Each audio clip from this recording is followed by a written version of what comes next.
Hello everybody, welcome back to the FM24 Youth Academy Challenge with Folkestone Invicta, and it's the end of the season and I think we've got the right to have a little party. Let's go and have a look. Yes, hello everybody, welcome back to the Save Fellow Managers. We start by looking at our all-time overall best 11, which is a 4-2-3-1, and no one has made it from this season, which I guess is not a surprise. We're not really winning the league, are we? But there are still a number of players in here who we know and love. Trimsky-Orton, still at the club, still desperate for him to become a coach, but it's not getting any closer. He's had 2 loan moves away to the same club, or 3 loan moves away to the same club, but other than that, yeah, not much has happened for Trim recently. We did send him on a leadership course and he absolutely loved it and did really well apparently, but he's come back and still doesn't want to be a coach. I was hoping that you could add in like something I'd like to see in the game. I think going forward is when with your older players, like you could add a promise in to be like, we'll employ you as a junior coach or an under 21 coach, and like fix that in so that when they retire, it's already in there and you know they're coming. I think that would be a good improvement as well. Berwick is still here. We sold him to Blackburn and he's now pissed off and wants to leave them. So yeah, we got 1.9 million and he's transfer listed for 2.2. So he might be moving on from there. Good old Harold Zimmer, the conductor Hans Zimmer, he's retired, unfortunately. Elliot Moore is our director of football. He's a pretty rubbish one, but he is a director of football. He does nothing for us. It's great. Beredetsky is still playing out in Poland at the age of 33 now, which is absolutely crazy to think about. Emmanuel, Sporting Lagos. You could say... I was going to say he dropped down. He took a massive drop from the Championship to the Vanarama National and then moved back to Nigeria and is loving life, apparently. So, yeah. Fair play to him. He had 11 under-20 caps for Nigeria, so there was some talent in there. Ollie Lewis is still technically at the club, although he's out on loan at the moment, and he's got 1 more year on his contract. We're going to try and get a little bit of money for him in the summer, but yeah, he's been out on loan at, where's he? Doncaster. And I think he's done okay at Doncaster, 6.75, 4 goals, 2 assists in 16 in League One. Obviously had a couple of loan spells out in Charlotte in the MLS before that. But yeah, I think we'll be able to get a bit of money for him. Shuaibu is still here at the club. He's still here, bless him. 26 years old, a physical beast, mental beast, but really cannot run to save his life. Pace 4, acceleration 5, moves into channels. I think it should be like strolls into channels. I mean, he could move laterally into channels, but he's not going to do anything at pace, is he? So Christian Shuaibu still here. Ryan Carson obviously still here on the right hand side.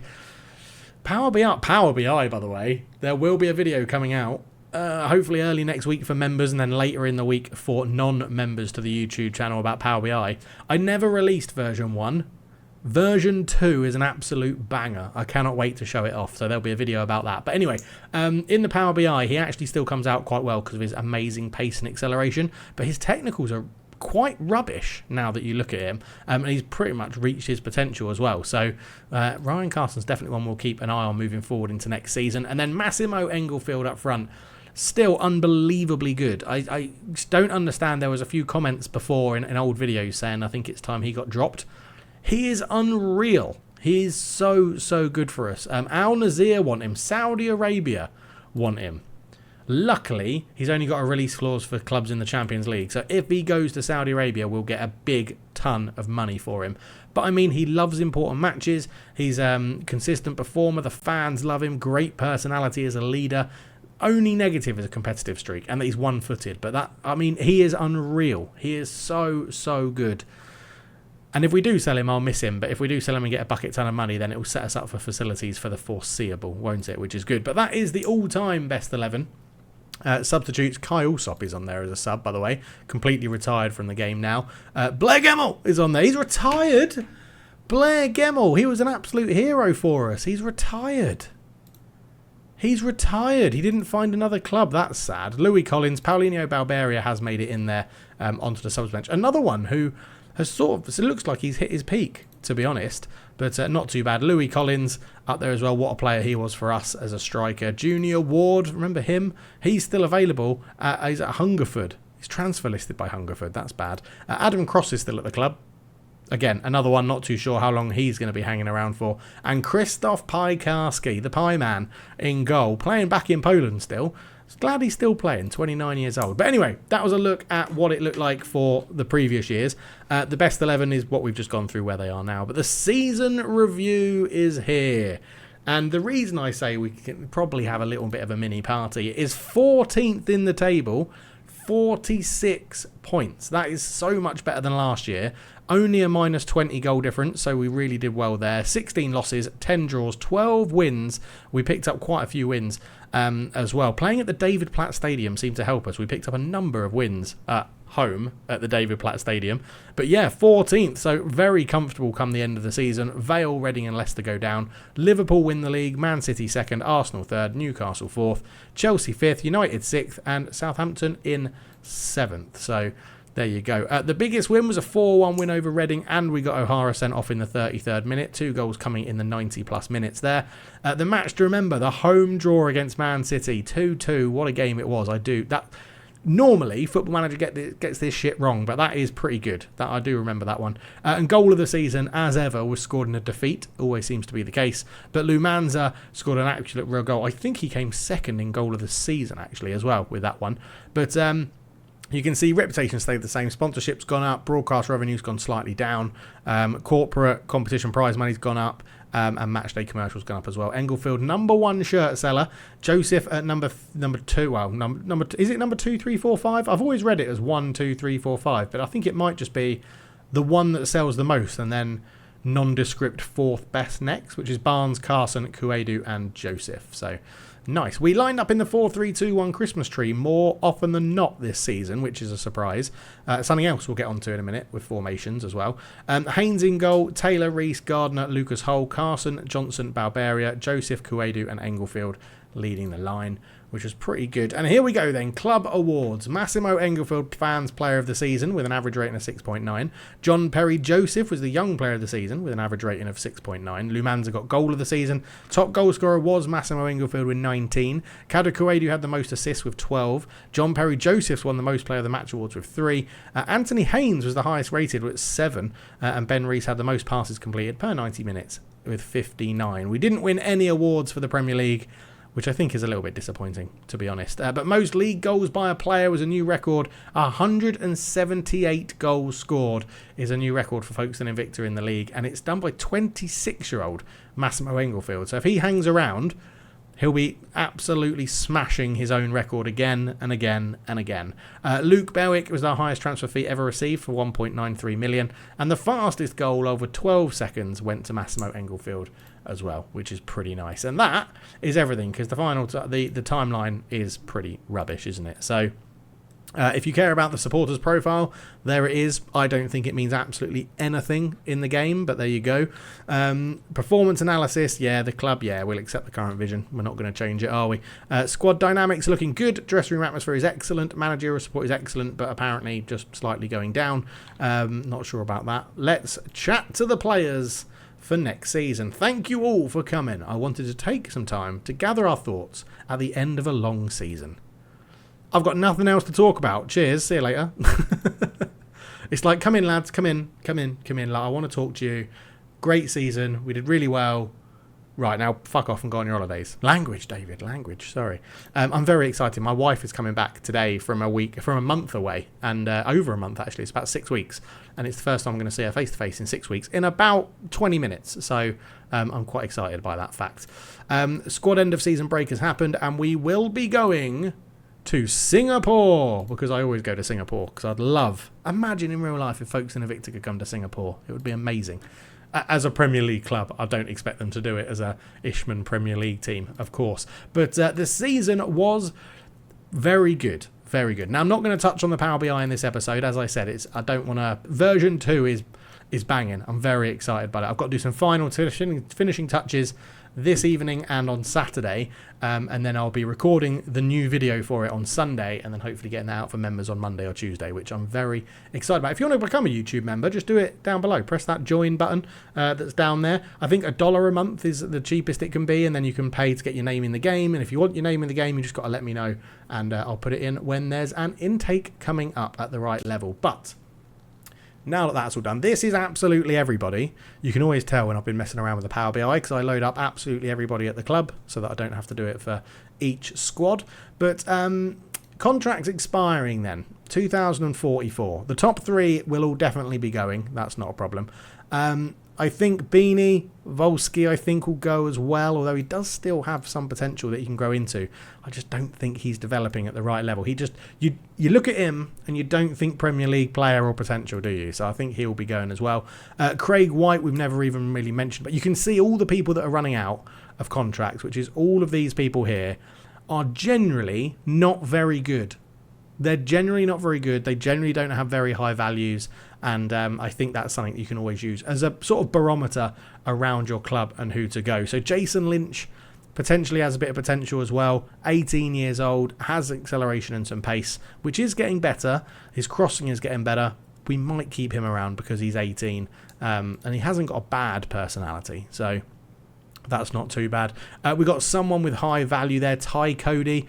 I was excited to potentially give Ty Cody a run in the first team. Good physicals, not much else going for him. Been out on loan at Ebbsfleet and has done pretty well, to be honest. 2 loans in a row at Ebbsfleet.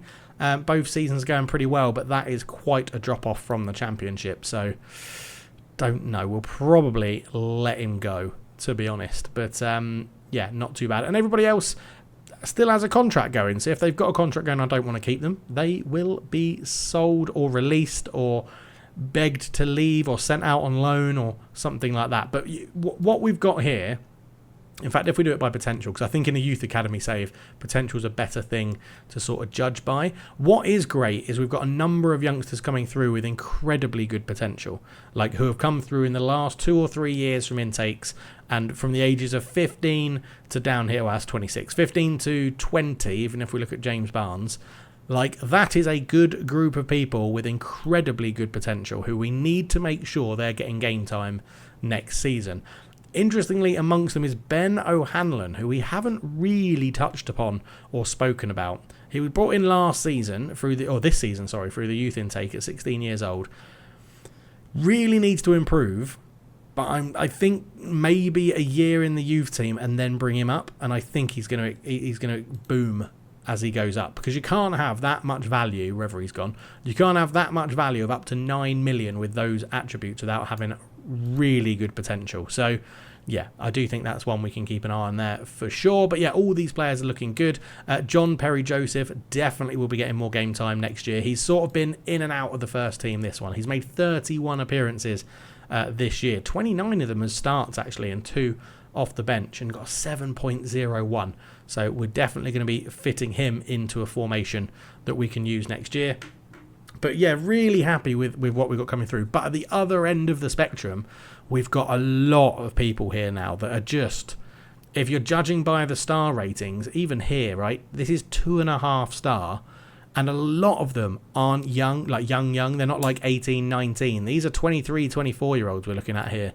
And I think it's time we just sort of get a lot of people on the scrap heap, get any money we can for them, get them out the door, and then just reassess where we sit in terms of the youth teams. Because I think we're in a good position where even the likes of, potentially, if we look at someone like Victor Okafor, right, 1-star current ability, 3-star potential, if you judge him by his attributes and that potential, he ain't getting into the Premier League. He's never going to be a starting player for us.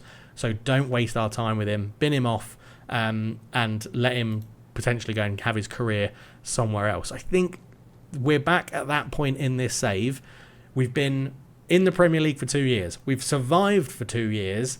Let's be ruthless. Let's be absolutely ruthless and give the older people that aren't good enough, and it will be judged on attributes and the Power BI and stuff like that as well, they're okay. But the youngsters that don't have the attributes, don't have the in-game potential, and the Power BI is sort of writing them off as well, I think it's culling. I think it's culling time. I think we've just got to get that done. So I'm expecting this to be reduced quite significantly going into next season. But you never know. We shall see. It all depends on, can we get players in as well? What are the under-18s and under-21 squads looking like? So But yeah, we're in a good position. The potential we've got at the club coming through is very, very good. It's going to be helped and improved even more by the fact that our upgrades have now been done. If I just go to the boardroom, click on board profile, you can see our youth facility training has been improved, our youth facilities have been improved, and our training facilities have been improved as well. We're going to be moving back to our own stadium next season as well, which should be good. I've got the hiccups. We're actually going to be moving back in 6 days' time, which is really, really good. Financially as well, we're buying all these improvements, but the Premier League money just keeps on giving, and it is absolutely incredible. But you can see there's not much we can really do anymore to improve our situation at the club. I'll ask for some more coaches because that's always helpful. Can I ask for more coaches in? No, I can't ask for coaches at the under-21 team as well. But yeah, I mean, we're doing great. The club is doing great. We're moving in a good direction as well. The final thing I wanted to touch on was formations throughout the year. Because we obviously tried at the beginning to play a bit more within ourselves, a bit more defensive, and it seemed to be okay at times. And then what I did is I thought, well, let's actually have a look to see how that's got on. So if you sort by formation, and we filtered it down to just the Premier League games in this, right? No cup, no friendlies, nothing like that, just the Premier League games. What you actually tend to notice is that when we played our defensive formation, we didn't win a game. We got a draw against Wolves and a draw against Middlesbrough, and then we lost to Newcastle, Liverpool, Spurs, Chelsea, Man United. Now, you could say there's a bit of result bias there because I've played the more defensive system against the better teams. Newcastle, Liverpool, Tottenham, Chelsea, Man United all finished in the European places. But when you then look at the other formations, the 4-3-2-1 was used the majority of the season. That beat Man United. It beat QPR, got draws with Middlesbrough and Norwich. Had very high scoring games against Man City and Chelsea. Beat Leicester, drew with Man City, beat Newcastle, narrowly lost to our West Ham, drew with Forest, beat Crystal Palace, drew with QPR, beat Reading, drew with West Ham, beat Reading again, beat Tottenham, and then we changed to the 4-2-3-1 at points in the season. That beat Port Vale, it beat Aston Villa, beat Norwich, beat Leicester, drew with Southampton and drew with Crystal Palace. I sort of feel like now the 4-3-2-1 has a much bigger statistical pool, right, to look at because we played more games with it. But when you actually do the maths, which I'm sad enough and have done, the 4-3-2-1 comes out at the highest win percentage for the season. With the 4-2-3-1 in second, and obviously there was no wins under the 4-4-1-1. But when you go a little bit deeper into some of these games, I'm trying to think when we did it. I think it was there was one that I definitely wanted to show you. Was it Leicester? No, it wasn't Leicester. I think it was against a good team. Was it against a good team that we did it, or was it someone like Crystal Palace? So we actually changed up our system quite a lot in this game, and then reverted to the 4-3-2-1 to try and get a win. At one point as well. Against Reading, we stuck with a 4-3-2-1, just rotated it round, just changing instructions. Spurs, there you go, we started with a 4-3-2-1 and saw the game out with a 4-4-1-1-2 DMs.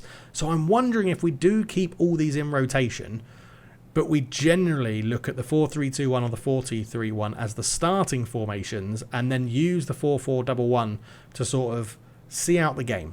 That's what I'm thinking of. If we've got a lead against a good team who are throwing men at us and we're struggling a little bit, the 4-4-1-1 could be the potential game settler, I'm going to call it. Now, again, the Power BI puts a lot of things into perspective. And basically, I think the 4-4-1-1, or the 4-4-1-1, as I like to call it, is a bit too defensive for a team that have really bad defenders. Now, hear me out. This season, we tried to start more defensively because we only just survived in the Premier League this year. We sort of mixed it up, realised it wasn't working, went to a slightly more attacking shape or a very attacking shape, got better results, stayed up comfortably. Next year, I'm thinking we go with the Brazil of the noughties approach. We're just going to score one more goal than you, and if you're much better than us, then we just let it happen. We pick up some like 6-1s, 5-0 losses, 4-0 losses, 3-1 losses, 4-1 losses, things like that. But hopefully on the flip side of that, pick up some 3-2 wins, 3-0 wins, 3-1 wins, 4-1 wins against the lower teams in the division. Because when you look at our squad, right? When you look at our squad, and if we're playing the 4-2-3-1, or we're playing the 4-2-3-1 or the 4-3-2-1. I'm going to call them the 4-2-3-1 and the Christmas tree. If we're playing the Christmas tree or the 4-2-3-1, all of these positions, the most advanced, whether it's here, and here in the three, like the top of the tree in the Christmas tree, or the four at the front here, are always our best players. Maybe now goalkeeper with Haynes as well, who's very good, but our best players are always high up the pitch. So let's get the ball to them, play on the front foot, and have some fun doing it. That's what I reckon. I had fun last year trying to be a bit defensive and being a bit more tactical and a bit in-game and trying to figure it out. But this year, I think let's start going hell for leather, get the ball forward, try and get as many goals as possible with our amazing forward players that we have at the club, and see how we do. And if it all goes tits up, we can analyse it about halfway through around December time, like I came back last year, and we'll see how it's going and see what's happening. But that's sort of how I'm feeling. We've had 2 seasons in the Premier League where we've survived, and we've not just survived. This season we survived comfortably in 14th position. Last year, bit more touch and go, wasn't it? 5 points clear we finished last year with a -40 goal difference. This year, players have aged again. They've come on a little bit better. What's that? 18 points clear we were with -20 goal difference. We've reduced our goal difference by 20. That is so good this year. And again, we only played a defensive system for the first 5-6 games of it. So I do think we have the ability in this squad going forward, as in a forward attacking ability sense, to score quite a lot of goals. And we have shown that ish to a degree with a 5th highest goal scorers in the league. When we're so bad at the back, we actually conceded the most. So it was, you could argue, our goals scored that got us out of trouble this year. But so let's lean into that a little bit more next year, I think, and go from there. But let me know your thoughts down below. Little end of season summary for you there. We had a few look back at some old players.